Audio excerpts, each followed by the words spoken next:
तो दोस्तों आज हम जिस मूवी के बारे में बात करने वाले हैं वो दरअसल एक सच्ची स्टोरी पर बेस्ड है, जिसमें champion dog sled trainer Leonhard Seppala अपने लीडिंग डॉग टोगो के साथ एक ऐसे सफर पर जाता है जिसको पूरा करना नामुमकिन होता है, क्योंकि शैपला और टोगो को अपने छोटे से टाउन के बच्चों को बीमारी से बचाने के लिए 900 किलोमीटर से भी ज्यादा उस कड़ाके की ठंड में और तूफान के बीचों बीच से गुजरकर उन बच्चों के लिए दवाई लाना होता है, लेकिन किसी ट्रक या कार के मदद से नहीं, बल्कि इस काम को ये दोनों भागकर पूरा करते हैं। तो दोस्तों बिना और देरी के और स्पॉयलर्स का ध्यान रखते हुए इस बहुत ही रोमांचक और एडवेंचरस मूवी को शुरू करते हैं। तो दोस्तों ये कहानी है लियोनार्ड शैपला नाम के एक डॉग स्लेड ट्रेनर और उसके dog sled leading dog Togo के बारे में, जिसकी शुरुआत 1913 में होती है,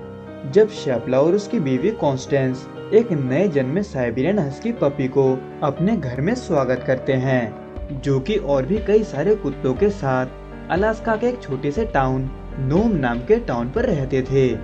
हालांकि लियोनार्ड शैपला को ये नया जन्मा हस्की पपी उतना पसंद नहीं आता, क्योंकि ये पपी बहुत ही कमजोर होता है,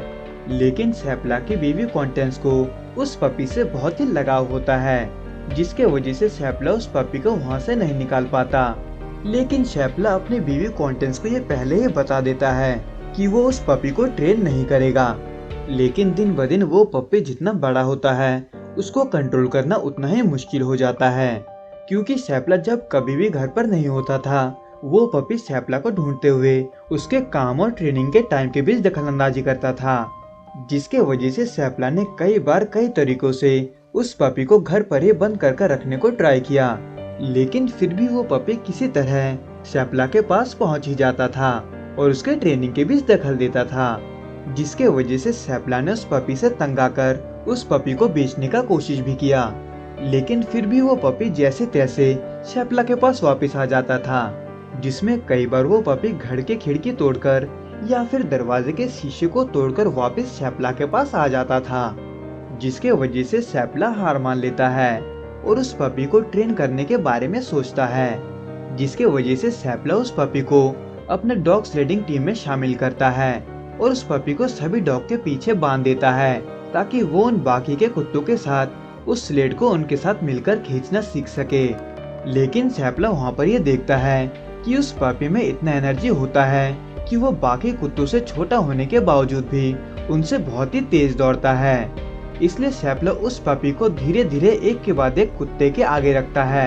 और देखता है कि वो पपी दरअसल उनसे कितना तेज है, जिसके आखिर में शैपला ये नोटिस करता है कि वो पपी उन सभी से तेज दौड़ता है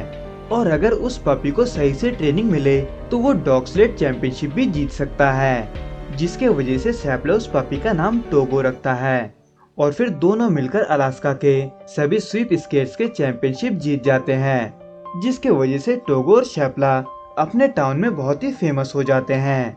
जिसके बाद 1925 में एक दिन उस टाउन में डिप्थीरिया नाम का एक बीमारी फैल जाता है, जो कि ज्यादातर छोटे बच्चों के ऊपर अफेक्ट करती है, जिसके वजह से उस टाउन का मेयर जॉर्ज मेनार्ड हवाई जहाज की मदद से एंटी टॉक्सिन लाने के बारे में सोचता है ताकि उन बच्चों को ठीक किया जा सके। लेकिन उस समय तूफान के आने के वजह से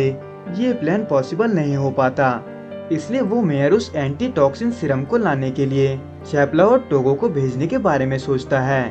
क्योंकि शैपला और टोगो के पास ही वो स्किल होता है जो कि उस हालत में भी उस सफर को पूरा कर सकते हैं, जिसमें दरअसल उनको 965 किलोमीटर का सफर पूरा करना था।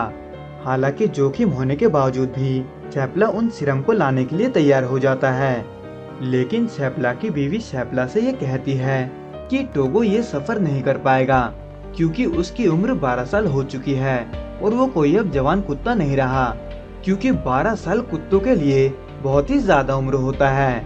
लेकिन शैपला यहाँ पर ये कहता है कि टोगो के लीडिंग स्किल के बिना शैपला भी वो सफर अकेले पूरा नहीं कर सकता, इसलिए शैपला भी ना चाहते हुए टोगो को उस सफर पर ले आता है और निकलते ही उनकी मुलाकात उस तूफान से होती है, जिसके बीचों बीच से वो बहुत ही मुश्किल से गुजर पाते हैं। जिसके गुजरने के बाद वो एक ब्रेकिंग पॉइंट पर रुकते हैं, जहां पर एक डॉक्टर टोगो की हालात को देखते हुए कहता है कि टोगो बहुत ही थका हुआ है हालांकि शैपला ये जानता है कि टोगो थका हुआ है और हो सके कि वो इस सफर को पूरा करते करते मर भी जाए, लेकिन फिर भी शैपला के मन में ये उम्मीद होता है कि टोगो इस सफर को पूरा कर सकता है। इसलिए फिर से वो उस ब्रेकिंग पॉइंट से निकलकर अपने सफर को जारी रखता है, जिसमें शैपला एक शॉर्टकट लेने के बारे में सोचता है जो कि उनके सफर में पूरा एक दिन बचा सकता है। हालांकि ये शॉर्टकट बहुत ही खतरनाक होने वाला है, क्योंकि वो शॉर्टकट दरअसल एक जमी हुई नदी है जिसकी बर्फ की परत बहुत ही पतली है। इसलिए शैपला अपने कुत्तों टोगो के साथ बहुत ही संभलते हुए वहाँ से गुजरता है और जैसे तैसे उस जमी हुई नदी को पार कर लेता है। हालांकि वहीं पर दूसरी तरफ शैपला की बीवी अपने मेयर के साथ बात करती है, जिसको भी दरअसल ये पता था कि ये सफर कितना मुश्किल होने वाला है। इसलिए वो मेयर भी टोगो और शैपला के उस सफर को आसान बनाने के लिए एक प्लान बनाता है, जो कि दरअसल एक रिले रेस जैसा होता है, यानी कि कई सारी डॉग स्लेडिंग टीम एक के बाद एक दूसरे को वो सिरम पास करते जाएंगे, जिसमें हर एक टीम 50 किलोमीटर का सफर पूरा करेगी। जिसके वजह से शैपला एक और डॉग स्लेड ट्रेनर से मिलता है, जो कि शैपला को वो सिरम ला कर देता है, जिसके वजह से शैपला और भी देरी ना करते हुए अपने टाउन की तरफ मुड़कर अपने टाउन की तरफ जाने लगता है। लेकिन टोगो और शैपला एक बार फिर से उसी जगह पर आ जाते हैं जिस जगह से उनका सफर एक दिन और कम हो जाएगा, यानी कि वो उसी शॉर्टकट से फिर से वापस जाने की कोशिश करते हैं जिस शॉर्टकट से ये दोनों आते हैं। लेकिन इस बार उस नदी के ऊपर की बर्फ की परत और भी पतली हो चुकी होती है, इसलिए शैपला बहुत ही संभलकर और धीरे धीरे जाता है। लेकिन अचानक वो बर्फ की परत धीरे धीरे टूटने लगती है, इसलिए शैपला टोगो को भागने के लिए कहता है, जिसके वजह से टोगो पूरी रफ्तार में उस स्लेड को खींचते हुए बाकी कुत्तों के साथ आगे बढ़ता है। लेकिन वो जैसे ही किनारे की तरफ पहुंचते हैं, वैसे ही वो बर्फ का टुकड़ा किनारे से अलग हो जाता है, जिसमें दरअसल वो लोग खड़े होते हैं। इसलिए शैपला जल्दी जल्दी टोगो को बाकी कुत्तों के साथ सही से बांधकर किनारे पर फेंक देता है, जहाँ पर टोगो अपनी पूरी ताकत लगाकर उस पूरे बर्फ के टुकड़े को अपनी तरफ खींचता है, जिसके वजह से शैपला और बाकी के कुत्ते किनारे पर आ पाते हैं। हालांकि इन सभी चीजों के दौरान टोगो के पैर पर चोट लग जाता है, लेकिन फिर भी टोगो उस सफर को जारी रखता है और उस सिरम को अगले स्लेडिंग टीम को दे देता है। जिसके बाद शैपला उसी डॉक्टर के पास वापस जाता है जिस डॉक्टर ने ये कहा था कि टोगो बहुत ही थका हुआ है। हालांकि इस बार कहानी कुछ उल्टी ही थी, क्योंकि इस बार वो डॉक्टर टोगो के हालात को देखकर शैपला से ये कहता है कि टोगो अब धीरे धीरे मर रहा है, जिसको सुनकर शैपला उदास हो जाता है। हालांकि वहीं पर दूसरी तरफ दूसरी स्लेडिंग टीम उस सिरम को उस टाउन तक ले जाने में कामयाब होते हैं, जहां पर एक रिपोर्टर टोगो के धोखे में बाल्टो और बाल्टो के ट्रेनर गनर कासिन का फोटो लेता है और अखबार में उनको हीरो बता देता है। लेकिन जैसे ही शैपला टोगो को लेकर अपने टाउन पर लौटता है, सभी टाउन के लोग शैपला के घर पर जाकर सेलिब्रेट करते हैं, जहां पर एक बीमार लड़की जो कि शैपला के लाए हुए सिरम के वजह से ठीक होती है, वो शैपला से ये पूछती है कि क्या टोगो मर रहा है। शैपला वैसे ही एक बार फिर से उदास हो जाता है और अपने दूसरे कुत्तों को ट्रेन करने के लिए चला जाता है। लेकिन पहले की तरह फिर से एक बार टोगो शैपला के पास चला जाता है। हालांकि दोस्तों टोगो तब नहीं मरता, बल्कि टोगो इस सफर के 4 साल बाद यानी कि 1929 में मरा था। लेकिन टोगो ने मरने से पहले अपने ब्लड लाइन को बरकरार रखते हुए कई सारे पपीज को जन्म दिया, जिसको उस टाउन के लोग शैपला साइबेरियन ब्लड लाइन भी कहते थे। हालांकि टोगो ने इस 965 किलोमीटर के सफर के दौरान अकेले ही 420 किलोमीटर का सफर पूरा किया था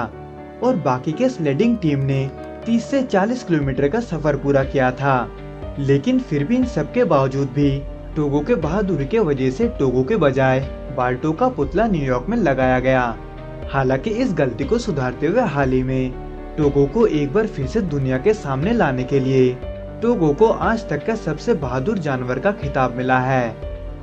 तो दोस्तों ये तो थी टोगो की कहानी। उम्मीद करता हूँ आपको ये पसंद आया होगा, और अगर आपको ये पसंद आया हो तो please like, share and subscribe करना ना भूलें। Till then goodbye and be safe.